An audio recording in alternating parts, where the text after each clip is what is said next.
Well, it's better to laugh than cry, I guess. This Mets season has gone from bad to pathetic. What a way to end the month. Another gut-wrenching loss. One so bad I decided I just had to come on for a bonus weekend edition of Locked On Mets. You are Locked On Mets, your daily New York Mets podcast. Part of the Locked On Podcast Network, your team every day.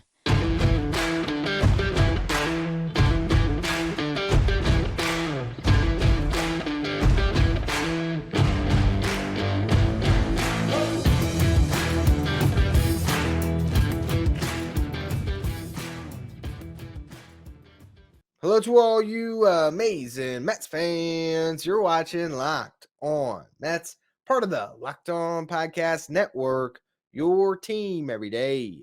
I'm your host, Ryan Finkelstein. If you want to find any of my work, follow me on Twitter at FinkelsteinRyan. Also find some of my writing at justbaseball.com, where I work as the managing editor. Well, I was not planning to do a podcast for Saturday, even if the Mets won, and actually particularly if the Mets won, because I thought, you know what, the Mets win one game, no reason to overreact and do a show on it. They still have to win a series before I can sit here and talk about it and give any more optimism on what just seems at this point to be one of the biggest disasters of a season this franchise has ever known. But the way they lost on Friday night was so bad that I felt like if I didn't come on and record something, I would just be laying in bed at night just thinking about it. And so this is my way to get it off my chest, I guess. So bear with me, but at least June's over. That's what I can say about this game, where this series is going, and this horrible month that we just watched. The Mets were awful. Simply awful. It was a 7-19 on the month. Only the Royals had a worse record in Major League Baseball. The Mets had a 5-21 June, I guess, in 2018, from what I saw tonight on social media, which tells you that this isn't the worst month in franchise history, but it certainly feels like it, okay? As much as you can look back at 2018 and say, oh, there was Jacob deGrom on that team and, I don't know, Michael Conforto or whatever you were trying to believe in as a Mets fan and how they were going to find their way to be a good ball club that year. It wasn't a team with expectations like this. And I'd have to go back and remember because, yes, every season Mets fans are invested, but to have the level of buy-in that you got from this fan base because of the moves you've made and the season you had last year and to fall as flat as they have this month, to me, it feels like this is the worst month in franchise history. And I don't really care if there's been other months where statistically it's been worse or the record's been worse. To lose every single series and be as just simply pathetic as this team has been, that's just, it supersedes any records or statistics to say that was the worst month in franchise history. They've fallen 10 games under 500. And Buck Showalter can say after the game, don't count out these guys. And, people count out these guys will be mistaken. And you know what? Maybe this Mets team has a run in them. I don't know. It's not hard to get back into the wild card race when three teams get in. But the way they lost tonight was shocking because Buck Showalter did the proactive thing. The Mets are winning 4-2, eighth inning, top of the Giants lineup is up. And he gets David Robertson. He gets him out there early. I don't know if he was thinking 6-out save, if he was just thinking get through this part of the lineup and I'll turn it over to somebody else in the ninth and maybe we tack on another run or two. His bullpen is in such dire straits. He said, all right, we're going straight over to David Robertson this eighth inning. He strikes out the first batter. Then you have an error by Pete Alonso and a walk of J.D. Davis. Two runners are on. And Patrick Bailey, of all people, ends up hitting a home run, his fifth of the season. I guess he's having a nice year as the Giants catcher. Shouldn't knock him. He's got a 904 OPS. But still, David Robertson, who's been nails all year, is finally used in a spot where the Mets give him a lead, and he chokes it away. And that just epitomizes everything we saw from this Mets team this month. They played a good baseball game for 7 innings, and they couldn't get the job done. First inning, Jeff McNeil came up big with a double down the line. Looked like the McNeil you love to see where he's finding those holes, and he had another one later in the game, so that was good. Carlos Carrasco gave up a run in the first, but Mets got it right back in the second. You had Tommy Pham with a base hit. He had another great game. He's been awesome. Brett Beatty reaches on an error where they try to throw a second base to get the force out on Pham. It hits off Pham's shoulder, and all of a sudden the Mets are sitting with runners at second and third, nobody out. Should have done more. Marquez strikes out, Narvaez, sac fly, Nimmo grounds out. They only get one there. It's a wasted opportunity, honestly, but hey, Mets baseball, it is what it is, right? Carrasco's good in the third. Mets into a lot of bad luck in that inning. Carrasco's good again in the fourth. And then the fifth inning, he finally gives up a home run to Wilmer Flores to even the game. But the Mets come right back and grab a lead. Jeff McNeil doubles in Brandon Nimmo. It's a fan interference play, but the Mets were awarded a run on it based on the fact that Nimmo should have scored.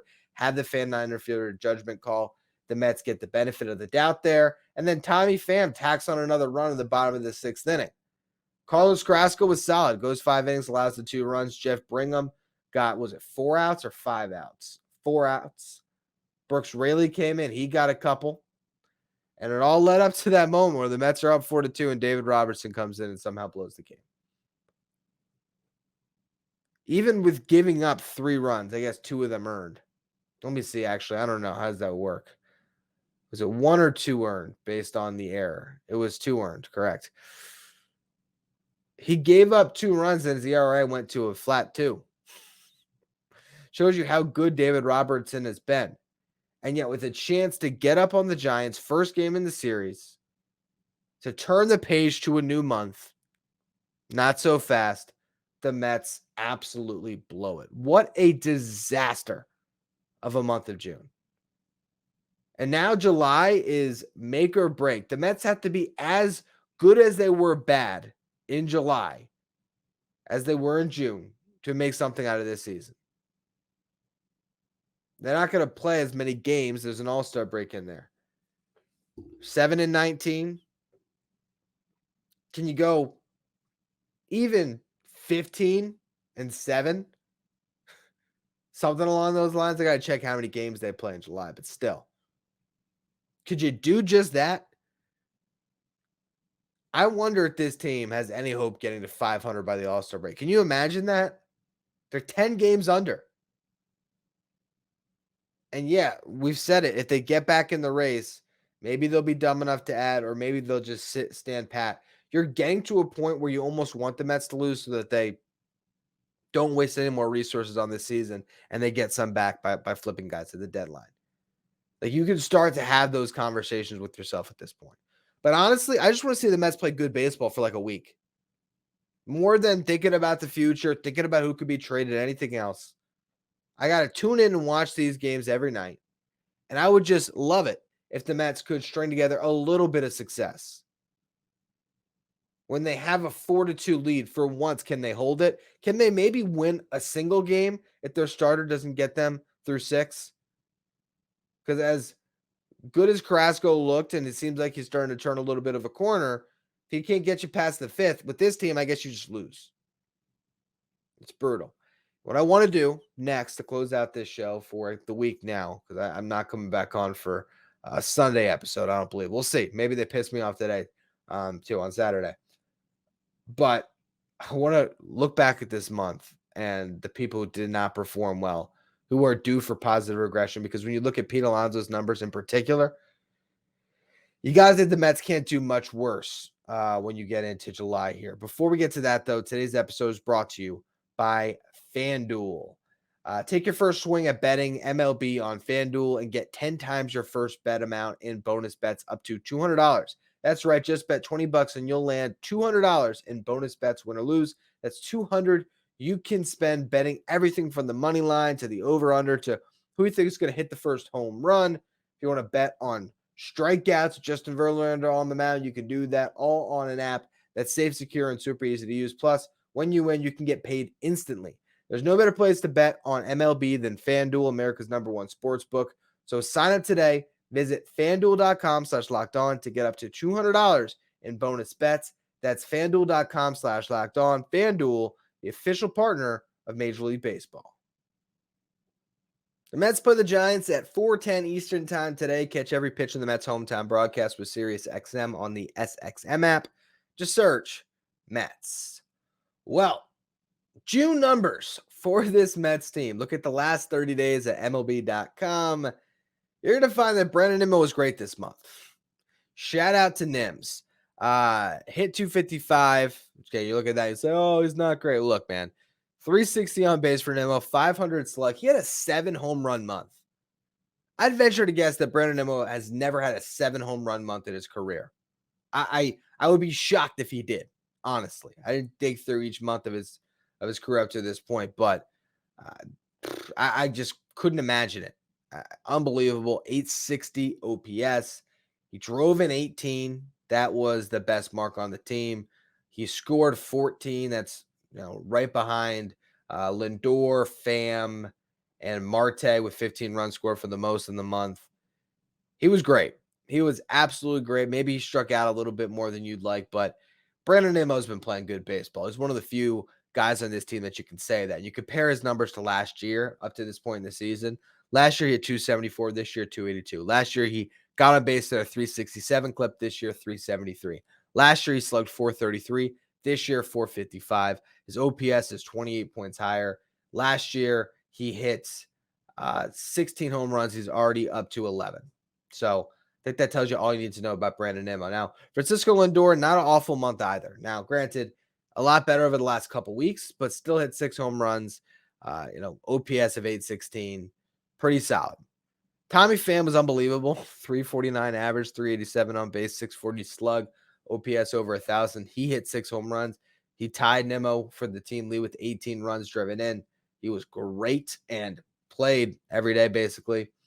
Then you get to the bad parts, right? Shockingly, I guess, to rattle off the rest of the good, Louis Guillorme, very small sample size of 19 at-bats, but he hit 316, with a 684 slugging because he had a home run, a triple, and 2 doubles to made up his 6 hits. OPS over 1,000. Other than that, no one else was very good. So you get to the bad, and you had to look at Pete Alonso. Now, obviously, he got hit in the wrist, really bad injury for him. We thought he was going to be out for 3 to 4 weeks originally?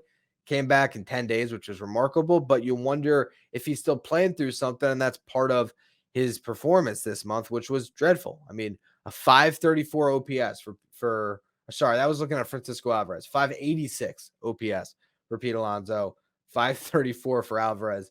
The two of them hit a $152 for Alonso, $151 for Alvarez. Just bad at bats, just bad baseball. Alvarez went from winning this catcher's job outright to the point where now you're like, all right, get Narvaez some time maybe, because he hasn't been hitting. Despite the fact that Vogelback came alive at the end of the month, he still had a 651 OPS. He did hit 3 home runs and 50 at bat, so for him that's pretty decent. Starling Marte spent a whole show on him yesterday.